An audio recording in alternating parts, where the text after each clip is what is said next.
Thank you, Anup, so much for joining us. We have a very interesting topic, and I cannot even imagine the number of times you must have done a funding announcement or, have it seen through your table in the last 4 or 5 years. But for everybody's interest, Anup, you've had an incredible journey. You've been in young brands, global brands, and you've seen all of it when it comes to managing a business to marketing. It would be great if you can walk us all through your journey. Well, this is quite interesting. I thought I was going to talk about funding, but good. It's always good to start with this. So I've not been a career venture capitalist. So I've had a corporate career. You can go through it in my LinkedIn profile if you had a boring day. But I try to do several things because it makes life interesting. And worked in mostly consumer and retail and for global companies, and both in India and overseas, sales, marketing, basically front-end jobs, managing P&L, and managing small and large teams. And then after that, I got bored again, and tech was becoming a very large part of our lives, and it seemed quite opportune moment in 2015-16 to jump right into it, and I'm glad I did. I would have been sorry if I had not. This is why I find myself over here. I didn't have any bright ideas like startup founders like yourself, Akriti, to do anything which would change the world. So I thought I will, perhaps, be able to work with some of you and, help you make that change. I've been a part of a tech startup back in the first dot-com boom days when, the Yahoos, etc. were born. So this kind of runs through me in that sense. And I was looking forward for it to become critical mass in India before jumping in back again. So this, I guess, was the right time. Jio came into our lives. We were ordering taxis on an app and was switching off or cutting the cord with television channels and switching on Netflix. So it was only a matter of time before our mobile phone became the single most important instrument and single most important relationship. People even dare say call that. In today's times, you wake up to it, you sleep with it, you kind of miss it. So there are some unholy comparisons drawn, but I'll stop right here. Sure, and you're so right. Over the past few years, I can say probably 10 years now, funding has completely changed the ecosystem. And I remember in 2012, even a $2 million check used to be a huge deal. It used to get the media's attention anyhow, right? And today we are seeing monster seed rounds or Series A rounds, we've seen $90 million Series A round recently. And so in all this hype around funding announcements, what according to you are the benefits for a company? And I'm jumping straight into topic because everybody's here and probably planning one. What are the benefits that a company can see when or can expect out of doing a funding announcement for their company? Is it all hype that it generates, or is there some real top line, bottom line getting added there? Understand. So for an early stage company, it is different from a mid stage to a late stage. So the goals are very different. For an early stage company, which is raised, whatever, let's say, call it a seed round, which consists of angels, maybe some micro VCs, etc. The timing is perhaps right when you're going for your next fundraise. And when you've got a story which is shaping up, right, as per your desire or ambition, and you have conducted some series of experiments, failed in some, succeeded in some, found the right direction, and therefore you have something meaningful to tell the world, right? And you wrap it in this funding announcement. So that attracts the next stage investors, as it should. and it generates inbounds. It's always good to get calls on your phone than having to seek people's phone numbers and call them, right? So it's infinitely more satisfying for the ego. So it helps definitely serve that purpose in a more serious sort of note. So it generates inbounds and therefore creates that pipeline for the next fundraise. In the mid stages and the late stages, the purposes become totally different. There you have built a sort of sizable organization, right? You've raised some capital in the past, so it's not fundraising that you're looking at alone. It'll become secondary, but it is probably you're so well already entrenched in people's minds. You're already kind of noticed, and people already get in touch with you. So journalists often pick up these things from filings and go ahead and straight away sort of publish it. So what you want to do is yeah. So what you want to do is preempt it and then give your point of view out before somebody else gives their point of view about what you are all about at this stage. So first is that. So what is your vision, mission? What have you achieved? Right. Because that has an impact on the company's prospective employees. Because what you're looking at is poaching some maybe employees from competition or from other companies. You want to attract talent to yourself because talent is going to make all the difference. You've already got somewhere. So to get to the next level, you will need talent. And talent and building the employer brand becomes extremely important at that stage. So people want to know, who's on your top deck. So those kind of names start to appear. It's not just the founders. So who else am I going to be working with, etc., which is very important for middle managers and young managers to be considering applying to your company. So that happens, right? And growth stage is very similar to kind of late stage. Late stage could also be about pre-IPO sort of announcements. It could also be about some admissions in terms of mergers and acquisitions, or likening yourself to a global company, right? Or indicating some ambition, which may be corporate. That look, we guys are looking at growing in this geography. So people could contact you, or we're looking at acquiring companies in this space. People could be contacting you for that. So the motives and objectives becomes very different, because at that stage you've already been marked. You've already been sort of you already have a position. So the funding announcement is just a number at that stage. The real purpose is all of these things. No, makes a lot of sense. So you're saying early stages attract more investors with funding announcements. Thereafter, align to business goals. You could be looking at expansions, or you could be looking at employer branding. Let me just at this minute launch the poll, the first one, which is why should companies care for funding announcement? And with that, we'll give it a minute. But this is one of the dilemmas that corporate communications teams face as they become Series A, Series B plus. They're thinking they do funding announcements. There are so many stakeholders to manage, right? There are 4 or 5 investors, and then there is, the CXOs within the company. And between that rut, they usually forget what can they really add value to, and what are the metrics they could look for. So give us a sense of what top metrics would you think about if you were to just understand if there is any success to doing a funding announcement. And of course, I'm saying beyond coverage. Right. So but it is totally by stage, right? If you generated a lot of inbounds from institutional investors at an early stage, that is both pre-Series A, Series A, then that would be a good job, right? In the mid stage of the growth stage, if headhunters are getting in touch with you, if basically to hire employees for you, or or if prospective employees are writing into you saying that, look, I'm feeling really enthusiastic after learning about all that you've achieved.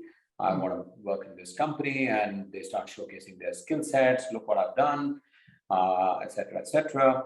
What that means is that you've built yourself a decent employer brand, and you have assured maybe some employees who are middle managers and above, because they tend to be on higher salaries, therefore higher barriers to conversion, right? Because what they see is risk attached with conversion. Right. So, Give us um, an anecdotal example of something you've heard from your founders about how things changed or something that happened right after funding. well, prospective employees are the first ones to get impacted. So, generally speaking, somebody will feel very enthusiastic about your model, feels it in their gut, but just can't let go. And they're working in a good company to a top-notch company, and they suddenly see a lot of risk. So the moment they see, you've raised a 50 million round, they kind of de-risk that entire conversion and are more Right, open to the conversation, right? right. That always helps, right? It does matter in the real world what you're earning and what's the risk that you're taking against it. So you might be earning the same by joining a startup, but a few years back it was attached with a lot of risk. It still is by a whole lot of people. Right. And there is no doubt there is risk, but those working in legacy organizations, if I may call them, I've worked in many of them myself. They don't realize that look, time might run out on those organizations and those roles themselves. Right. So you've got to follow your dream, you've got to follow your ambition. Risk is there in everything, and right. And but these funding announcements, to a great degree, allay the fears that middle managers and senior managers may have in terms of evaluating a tech startup quite seriously. Right. Now, very interesting points you've highlighted, and some of them, get drawn, and advantages can be drawn straight out of narratives for business. And you see so many funding announcements day in, day out, because you're managing most of those portfolios. And tell us what you look for. Like, for example, you have a press release in front of you, and are there any top things that you look out for when it comes to narratives? So, at the early stage, investors would look for what is the quality of the team, Okay. because that's paramount. And what's the space, right? And what is the positioning? They're not looking for your numbers. They're not looking for your, milestones that you've achieved, because they'll be incredibly small. What is important at this stage definitely is these three things. Fantastic. And what founders, I feel, maybe I'm preempting your next question, often miss out in funding announcements is telling this part of that. Get so busy with quotations and putting quotes of this and that, that and through those quotes, sometimes you can communicate a story. So it's very Exactly. important to communicate a story through that funding announcement, because funding is just a number. So telling about your team, what they've done previously, why are you doing what you're doing? So a little bit of personal story in there in your quote as well will go a long way. There's a human side in all transactions. People read things and they feel like getting in touch with you. And doesn't it happen with all of us? It does, right? So, and that's why we like and share things. So it's the same with funding announcements as well. They shouldn't be so sanitized that they feel like reading just another funding announcement, or this happened and this happened at this time and this is what it was. Now that's just an event, but what goes behind the event is very important. Why did you come together and form a startup? What did you personally experience? How have you put this team together? How long have the founders been together? Right? Were you working previously in this field? Did you see some problem over there which you felt that could be solved and money could be made out of it by building a sustainable model against it? So all of these are things to be put in that funding announcement, because it tells the first bunch of institutional investors at the early stage that you have deeply researched, and it's been a carefully well thought out decision, and it's going to be a cohesive team and a highly talented team behind it. So it's all about these credentials. Yeah, so I think that's important to put in this. No, great points. And I think you did preempt the question is what should you not expect from funding announcements and or from, in early stages from communications, because a lot of people who had registered came back to us and said, we want to know more about storytelling. So I'm going to jump in the second half of this conversation into that. But, there are some unreal expectations that get set when it comes to just one piece of announcement. Should companies think about it more holistically, and how should they, how should they go about it? Should they think announcements ahead of the funding announcement or post funding announcement? Should they continue some communications with press and their stakeholders, like you said, employer, prospective employees or prospective investor partners, etc.? Right. So first question, what should they not expect? Second, should they make it a more holistic communication stance that they take? Right. So at the early stage, if we sort of restrict ourselves to that, because otherwise it would be fairly long. At the early stage, the funding announcement is primarily for next stage investors, right? And it's on those 2 or 3 points that I spoke about. What we've got to do is to ensure that it doesn't get layered with lots of other stuff that might be happening inside in the company, but is of no value to the next stage investors. One has to be very precise. Right. One's got to lay out the vision, the problem, the quality of the team, how long have they been at it, what are their credentials, why do you think they will crack it, right? And what are the sort of early product market fit that they have achieved. And that's about it. Right. I think 10 years ago, maybe if some angel investors were backing you, it meant a big deal. Or a lot of founders tend to think that it made a big deal, but I can tell you it doesn't move the needle at all. In today's times, there are multiple angel investors. For them, it's a portfolio, right? And you wouldn't know which one is closely supporting and mentoring the team. So if there is, try and bring that out in the funding announcement, right? Don't make them a part of the list, right? That will help tell the next stage investor that there's truly someone who's got skin in the game, who comes from that background and who's actively working with you.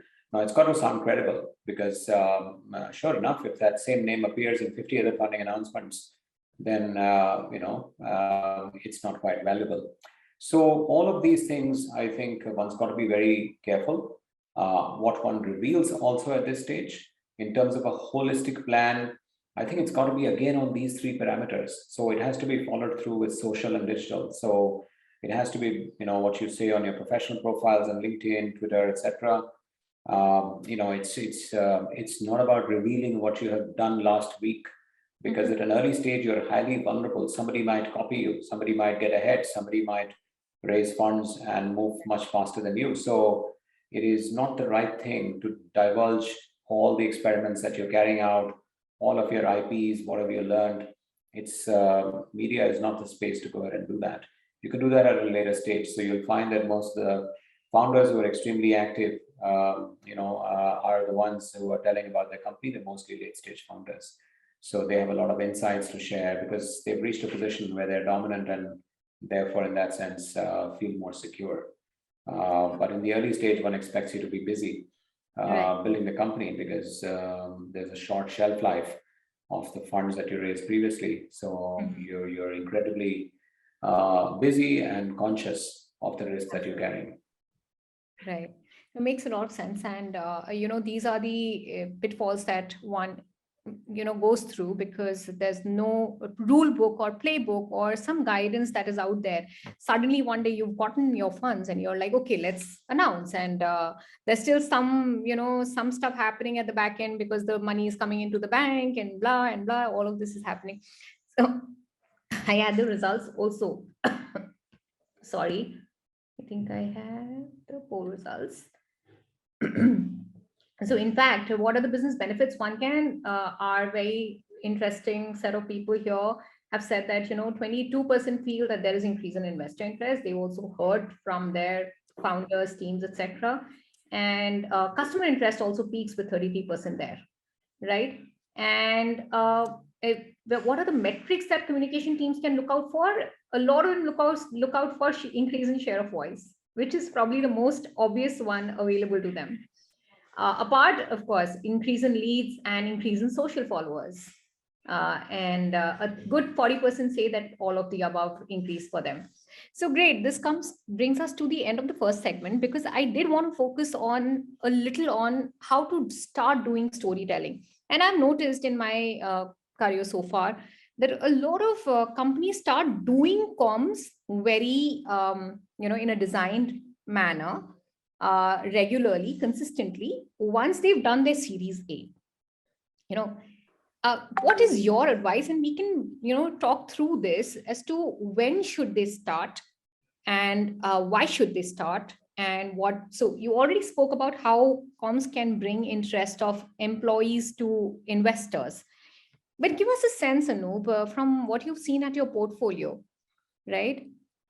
What is the right time for a company to start building their comms engine? Right. So I think, look, the right time is any time where the founders, personal styles, right, merge with those of their followers, right? Okay. If you have a personal style where you write, you can write, right, and keep your focus, right, around stuff which cannot be used against you in that sense. So your competitors shouldn't be getting ahead of you. So don't reveal your secrets, don't reveal your latest experiments, results, test data, but you can always share your insights. Once you share your insights, what that tells employees, investors, and even current employees, prospective employees, is that you've done some deep thinking, you are capable of strategic thinking, you're capable of thinking larger than life, you're not just running the day-to-day. And people who build companies typically have those attributes or need to have those attributes, right? So it gives you a glimpse of that, but it all depends on the founder's personal style. Many of them are quite newsy in the beginning, and that's fine. You can be newsy on Twitter and sometimes on LinkedIn. LinkedIn is always longer form, so people have more patience with reading that kind of content. And I've seen more and more human stories being laid out there, so which helps people relate to why you are doing what you're doing. And typically, founders of startups I've seen who are good at such narratives and good at doing this are people who have a very close relationship with their company in terms of what they personally went through, right? Either at a company or at some stage of personal life, which led them to what they're doing today. So there's a higher purpose and there's a higher goal, and that leads them forward, and people really warm up to that. So that creates a tremendous response from on social comms. Comms, most of it today is largely founder-led and very social-led, right? And what you do in the media has to be supporting that, right? Media is not going to do emotional stuff unless there are some specific features. So what you're doing is putting some information out, and then you're doing the storytelling around it in your own way. So you can build your own social, which is the human side, the storytelling side, around the functional or the informational side, which you dispense through traditional media. Because traditional media tends to be, more about maybe announcements, numbers, facts and figures, right? What happened when, and opinions. So I think those are the right places to kind of share that, right? Right. Yeah. No, makes so you're from Rai is one of the most popular funds when it comes to news and otherwise as well at seed stage. The next, so when it's founder led, when should the founder start building a team, a proper engine, so that all the aspects that you spoke about, from news to say a news engine and comms and social engine, how all of this should come together, and what stage, and should CEO, how do you coax the CXOs of a company to regularly work on it, because it's contributing to not just customers, but it is also contributing to the rest of the getting the interest of the rest of the stakeholders. So tell us about that, and tell us about any company in your portfolio that's done it really well. Yeah, so I think the typical stage when uh, companies start to hire full-time growth people is really at the Series A stage. Okay. And that's when they can afford it, actually.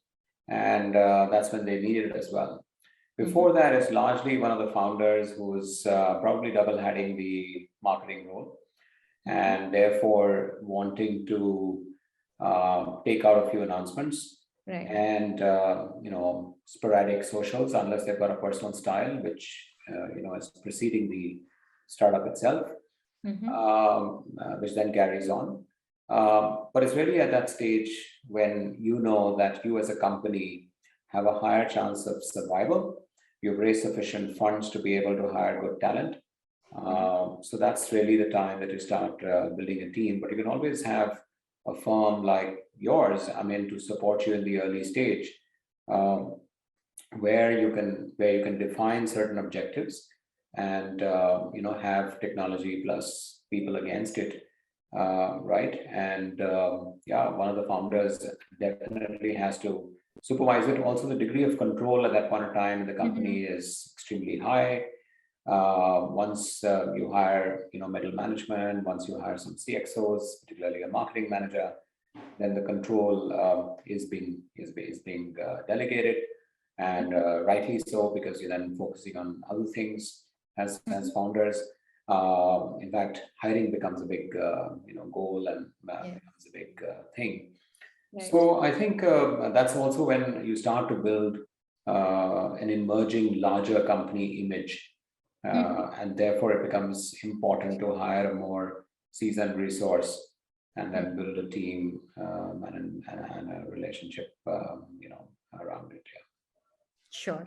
Let me, on the side, launch the poll that we wanted to do about the building the communications engine in startup. Meanwhile, while we talk through this, so for example, from your days at Yum, could you give us a sense of how did you set up like in that stage? So for example, Series A plus plus, what are the top first 2 hires, 3 hires, and then how do you go about setting the engine in place? Or from what you've seen at any recent portfolio where, because you partner quite a bit and you advise a lot of companies, how do you go about it? So firstly, you definitely need to have a firm, right, working with you, because it gives you the expanse of resources, right? And you can get a host of options, and you can then decide on those options rather than coming up with those options. The industry and its options keep changing, and you're not best placed as a company person to be figuring out what's happening on the media space, right? What are the different publications coming up at any point of time? What are they launching? What are the sort of events which are happening, etc.? You're not quite current with it because you're focusing on your company's operations. So you need somebody, you need a partner who's got a view into that world, right? Very often participating in events, whether virtual or physical, also creates a whole lot of opportunity for comms, right? And that is also very important. Being present at certain talk shows, giving your quotes around certain industry events, all of that is very, very important as part of the journey, because you can't lose opinion when opinions are getting formed. You have to be giving your opinion. Right. The team, if I look back at the corporate days, you would certainly have somebody who would manage your consumer side of things, right?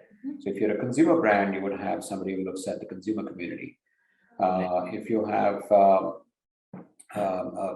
professional sort of a B2B kind of a brand, then you need to have someone who is managing the community on all professional forums like Twitter or LinkedIn, right? Or other professional forums, depending on sector and industry.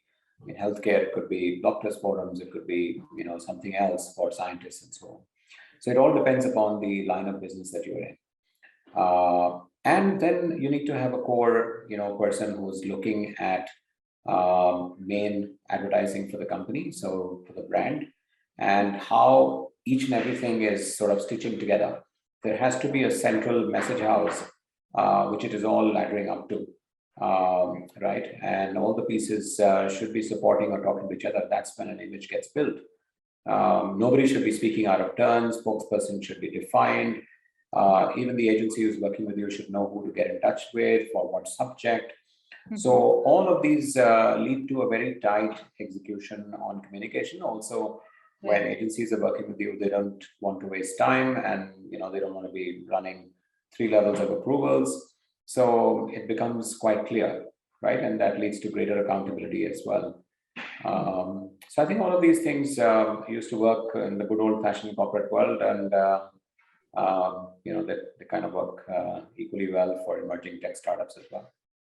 And when we're talking about funding and all of this, and you're talking about how to set up teams, you know that today there is such a rush when it comes to news, and getting the fundamentals right and all aspects of business to be spoken about, right? We've seen recently startups literally crumbling because of media, because they got too much attention. Some startups not getting too much attention. Is there a degree of attention which is right? And how do you get the fundamentals right? What is the, how, if there's a comms team, how should they be? What are the pillars of communication they should be establishing early on? And how should they bring that salience to the agency as well? So, the team really derives its objectives from, the top management, right? The founders, in case of a tech startup or an established company, right? It'll be from the CXOs. So all direction comes from there. There are quarterly plans, there are yearly plans, and that leads to what you are really driving towards. If there is a change in image required, then that's the objective, and that's what people should measure you by, and all efforts should go in that direction. If you're driving a business promotion, then that's what it should be. If you're all about chasing leads, right, then that's what it should be, because you'll be spending marketing dollars on one side trying to generate leads for your inside sales teams in a B2B business. Then what you've got to be doing is ensuring that you are building a brand on the other side where people wish to respond to your campaigns and drop their contacts to make that lead campaign successful. So the timing of all of these things has to be worked out in advance, and it has to be timed really well. One shouldn't go before the other, right? Or it should go in a certain sequence. So I think it all sort of works in that fashion, and that defines the pillars, right? And where should you execute what? No, so you're so right. One is that align to business goals, and once you align to business goals, whatever the business stage is, then you look at how you ensure enough planning is done, which is either quarterly, yearly, and whatever stage you are in and whatever shape the team is in, planning is very, very essential.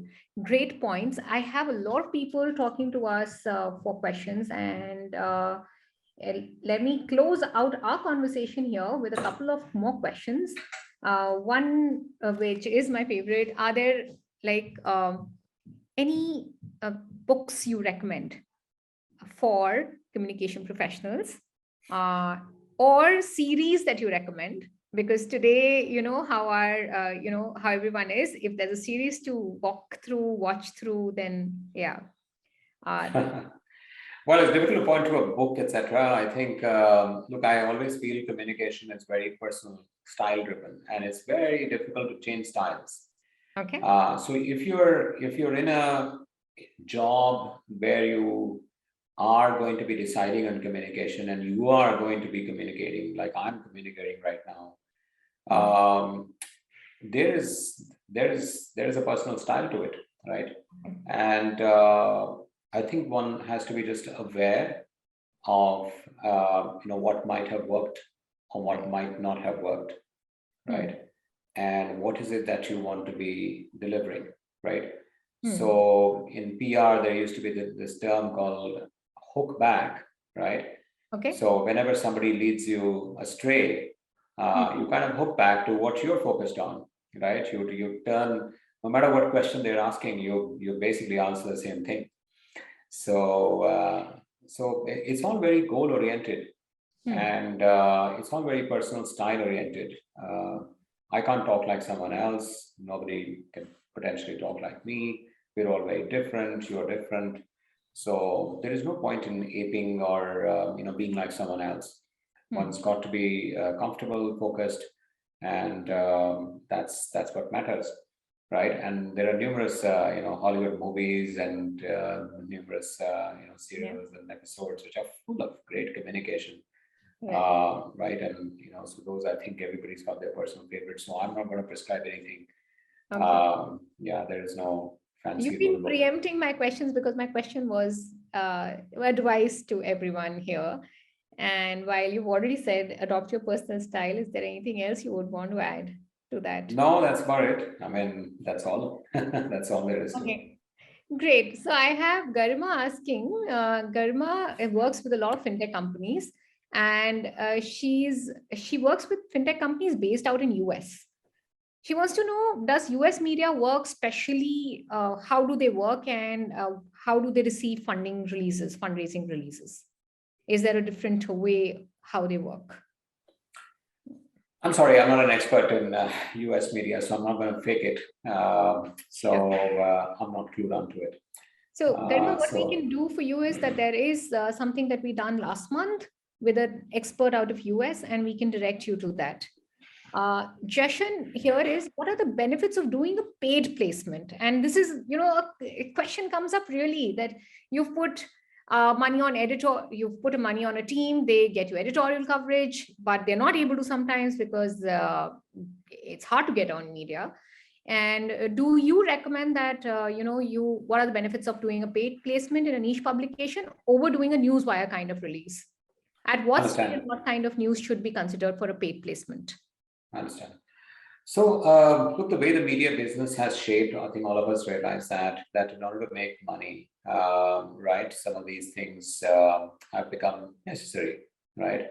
Nothing is free. So why should news be free?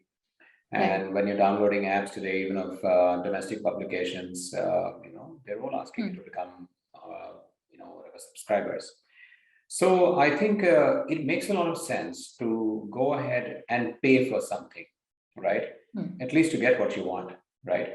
And you can define, what you want, and there will be an agreement between what you want and what they can give, right? Yes. And that's a very healthy marriage, I think. So now it all depends upon what format.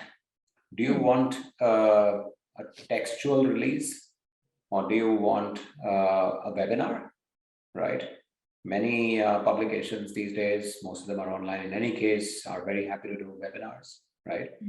They're happy to organize a public panel discussion for you, right? You can pay for that if you want to show some knowledge, if you want to make your opinion be heard, right, live, and you want to have a star panelist or a moderator, etc. So I think all sorts of paid opportunities are there.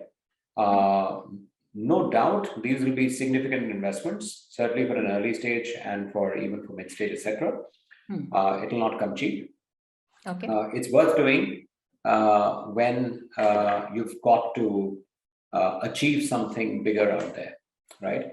If you're not a brand, you want to be noticed by some bunch of people who are great followers of that publication because you see them being mentioned each and every time. If you want to be popular in a different geography because people know you only in one geography. So these are great ways to break through in those kind of, I would say, stalemate situations, right? To get to the next level. You may even want to change image. Why is media comparing me to XYZ when I'm doing a different segment? And I don't know why journalists always ask me these questions. So why don't I change my image? So, so I think these are some discontinuous objectives where such paid appearances and of the right format can go a long way. Fantastic. No, makes sense. And if one can tie it back to objectives and draw out some real results and real outcomes, I think any amount of money is justified, right? And I've personally seen that case studies, etc., work really well. So that's another thing that, you could possibly attract more customers, and that ties back directly to sales. So great point there. This is a very, this is something that this question is, if the funding amount is less than 5 million, how do you really justify to the media? Because they think it's less than the industry normal. And, is it better to go undisclosed versus disclosing the amount? What are your thoughts, Anup? So again, the objective obviously is less than 5 millions, and you're talking about a pre-A or a seed round. So obviously the objective has to be attracting the attention of next stage institutional investors. Therefore, it makes a lot of sense, to just go ahead with whatever amount you've raised and go ahead and announce it, right? It will certainly catch the attention of the relevant next stage investors. So one should not shy about it. There is no reason to say undisclosed or something. It does not lead to anything in particular, right? It does not create any special mystery around you, and it does not increase heightened interest just because you hit that number. No, makes sense. It ties into the next question as well. What according to you is the best medium of making a funding announcement? And we've seen of late, in fact, this has been becoming very popular as well, that companies go out, announce on their own, they put out the videos, and on LinkedIn, they gain massive popularity. So what, according to you, is the best medium of making a funding announcement? So look, these days, the world is very porous, right? Earlier, perhaps people who used to read the newspaper weren't so active on Twitter, and people who were active on LinkedIn were only looking for jobs. And now the entire world has just, collapsed into each other, and nobody knows what the other person is doing. And people are making professional announcements on Facebook or Instagram, and they're called content creators. And you've got the whole, world merging into each other. So there is no perfect answer to all of this. I think certainly all the professional media linked to your TG, right, whom you want to address with that announcement, they should be addressed, right? So I think that's the most important thing to do. Okay. This is, and we are sharp on time. We have about 9 minutes to go, and I'm on the last question here. What are the considerations, deliverables that can be tied back to funding PR announcement? Though we discussed this in depth, there is still this question from an anonymous attendee. Maybe he came in late. Sure. I think, so we spoke about it earlier. So number of inbound interests from next stage investors, right?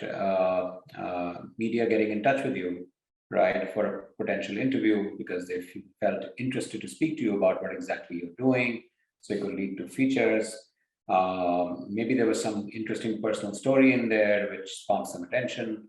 So you could perhaps be approached by, media, even in the audio video kind, to do a show with you or something like that. So you could decide what do you want to get from this, right? And obviously, I think what I have seen is most early stage companies, their prime objective at this time of announcing is to get interest from next stage investors, because they're not looking at hiring employees at this stage, right? They're really looking at telling the world that they've been reasonably successful at an early stage, and they would like to receive interest on the funding front, right? Yes. So great, Anup. I think that was a very engaging talk.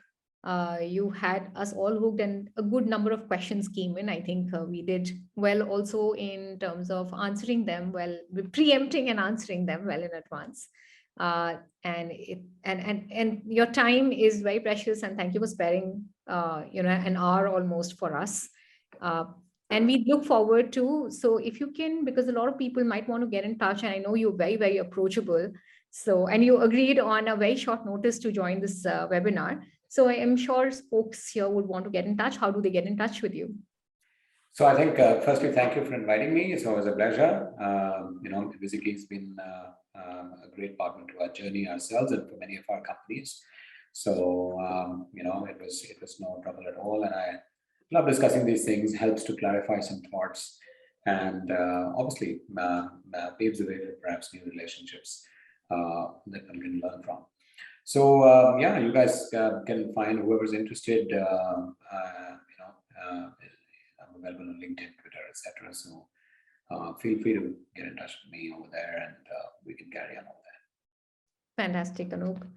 Thank you so much again. And with that, guys, thank you so much for joining. We are VisiKey. We're running end of the year discounts as well. If you want to know more about the products, and if you want to know how you can find out with a click what are industry stories, how many industry stories you've gotten to, what your share of voice is, please feel free to get in touch with any of us.